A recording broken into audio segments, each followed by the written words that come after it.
got the technical director out here, David, putting on a session behind us.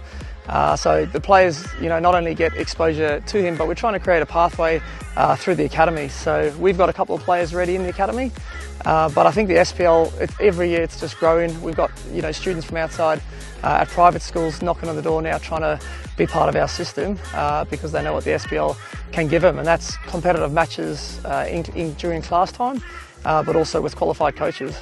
With the SPL schools, it gives us a good partnership with schools. So we need to partner with schools because that's part of our tenure. We need to do that. Also gives us an opportunity to work with the coaches in those schools, mainly the Brisbane Rawway, but also gives us access to their players to have a look at what there is in the school system where they are. So it's a good partnership for us to have. So David spent a lot of time obviously addressing the coaches today, using the players as the platform, but spent a lot of time with the coaches.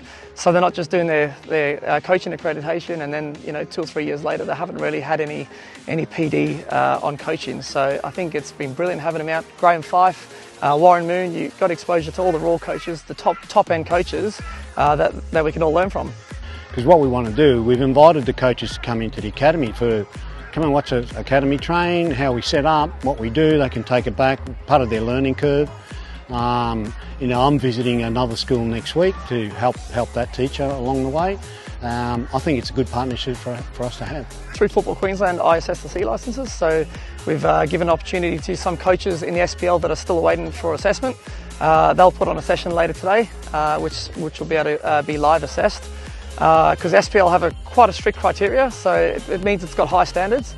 And the good thing for players, it means you're going to have qualified coaches working within the program with them.